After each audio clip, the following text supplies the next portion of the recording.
Hello everyone, welcome to my pharma channel that is a pharma hub HQ। अगर आप B pharma, D pharma या M pharma के student हो तो ये लेक्चर आपके लिए बहुत ही इंपॉर्टेंट होने वाला है। हम पढ़ रहे हैं क्या आज, pharmacodynamic, most of the important plus most scoring topic for exam. So let's start without wasting of time. Introduction of pharmacodynamics. First of all, pharmacology is divided into two major parts, that is a pharmacodynamic and pharmacokinetic. Pharmacokinetic क्या होती है? What the body does to the drug, and pharmacodynamic what the drug does to the body. Let's coming to the definition. It is very important for exam. Pharmacodynamics is defined as the study of biochemical and physiological effect of a drug and their mechanism of action. Simple language में इसे ऐसे समझो, drug body के अंदर क्या करता है वो क्या है, pharmacodynamic. No drug receptor interaction, this is a heart of pharmacodynamics. Most drug अपना इफेक्ट रिसेप्टर के थ्रू दिखाते हैं। रिसेप्टर क्या होते हैं? Special types of protein present in the body. इसको फॉर्मूला से समझो, drug plus receptor equal to biological response. Drug हमारे रिसेप्टर के साथ बाइंड होगा तो ही बायोलॉजिकल रिस्पॉन्स शो करेंगे, ड्रग हमारे रिसेप्टर के साथ संबंध बनाएगा तो ही बायोलॉजिकल रिस्पॉन्स शो करेंगे।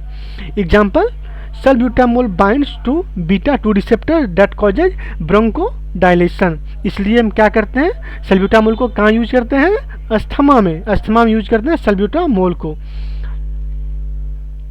इस type of receptor first of all क्यों होती है? G protein couple receptor, second ion channel receptor, third enzyme link receptor and nuclear receptor, fourth that is last one nuclear receptor.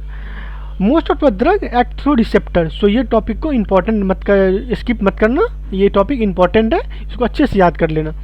Mechanism of drug action, drug अपना effect कैसे दिखाता है? There are 4 major mechanism. Drug हमारे body में कैसे act करता है, इसके लिए क्या है मैकेनिज्म है, इसके 4 measures. First of all receptor mediated action, second enzyme inhibition, third ion channel modulation and fourth non specific action. Example, aspirin inhibits the enzyme, which enzyme? That is COX enzyme. आगे पढ़ते हैं receptor mediated action. Receptor mediated action क्या होती है, इसके step by step हम पढ़ रहे हैं अभी। रिसेप्टर मीडिएटेड एक्शन कैसे काम करती है, क्या होती है? First of all, drug binds two receptor, drug receptor complex formation, signal generation and biological response. Their action is highly selective, इसलिए इसके साइड इफेक्ट कंपेरेटिवली कम होते हैं। ये क्या कैसे काम करती है? पहले हमारे ड्रग जो है रिसेप्टर के साथ बाइंड करेगी, उसके बाद ड्रग रिसेप्टर एक कॉम्प्लेक्स बनाएगी और उसके बाद सिग्नल जनरेट होगी, फिर बायोलॉजिकल एक्शन प्रोड्यूस होंगे, बायोलॉजिकल एक्शन शो होंगे। Let's start. Enzyme inhibition, some drugs enzyme को इनहिबिट करके काम करती है। एग्जाम्पल के लिए एसिप्रिन साइक्लोऑक्सीजनेज इनहिबिटेशन करती है और नियोस्टैगमिन एसिटाइलिन कोलिनेज इनहिबिटेशन करती है। ये एग्जाम में डायरेक्ट आते हैं, इसको अच्छे से आप लोग याद कर लेना। अब है क्या ion channel action, some drugs ion channel पर एक्ट करती है, जैसे लोकल एनेस्थीसिया सोडियम चैनल को ब्लॉक करती है और calcium channel blocker calcium channel को इनहिबिट करती है।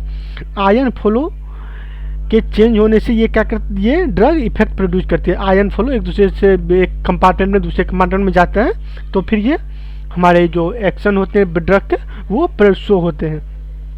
अब आगे चलते हैं, क्या है non specific action. Non specific action क्या होता है? इम्पोर्टेंट फॉर सब ड्रग रिसेप्टर के साथ काम नहीं करता है। नो इम्पॉर्टेंट पॉइंट क्या है, सम ये जो नॉन स्पेसिफिक है इसके लिए नाम से ये कोई स्पेसिफिक नहीं है। जो भी रिसेप्टर है सब बहुत सारे ड्रग जो है रिसेप्टर के थ्रू काम नहीं करता है। नॉन स्पेसिफिक एक्शन में फिजिकल और केमिकल प्रॉपर्टीज के जैसे ड्रग काम करता है। प्रॉपर्टीज पे ड्रग चेंजेज हो जाते हैं, कुछ बायोलॉजिकल एंड फिजिकल चेंजेज होते हैं ड्रग में, जिसके थ्रू ये नॉन स्पेसिफिक एक्शन के थ्रू ड्रग काम करते हैं। जैसे एंटासिड्स क्या है, न्यूट्रलाइज द गैस्ट्रिक एसिड और मैनिटोल ऑस्मेटिक डायूरेटिक्स होते हैं। आगे चलते हैं, क्या है फार्माकोडायनामिक्स वर्सेस फार्माकोकाइनेटिक्स। ये very important for exam. Pharmacodynamics means क्या होता है, drug body pharmacokinetic body drug, pharmacodynamics effects and mechanism of action, and pharmacokinetic क्या है, ADME absorption, distribution, metabolism and excretion. ये डिफरेंस टेबल के फॉर्म में as it is आप लोग ऐसे लिखना, एग्जाम में नंबर अवश्य मिलेगा। एक आगे चलते हैं, क्या है आगे इंपॉर्टेंस ऑफ फार्माकोडायनामिक्स। हम फार्माकोडायनामिक्स क्यों पढ़ रहे हैं, कुछ तो ऐसे एक्शन होगा, कुछ तो इसके काम होंगे, कुछ तो इसके वर्क होंगे, इसलिए हम पढ़ रहे हैं।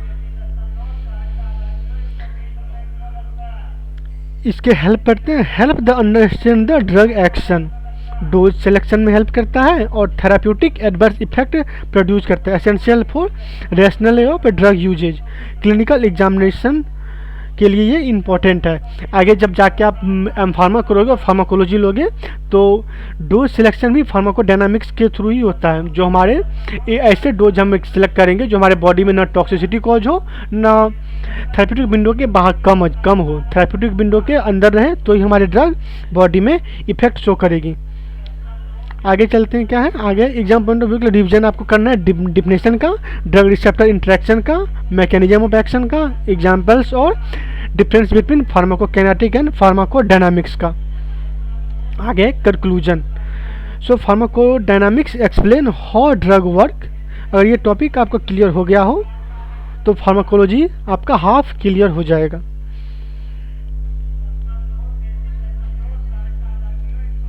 आगे तो अगर आपको ये वीडियो अच्छी लगी हो तो लाइक शेयर एंड सब्सक्राइब जरूर करें और कमेंट में फार्माकोडायनामिक्स जरूर लिखें। तो मिलते हैं नेक्स्ट वीडियो में। Till then keep studying, keep growing. Thank you.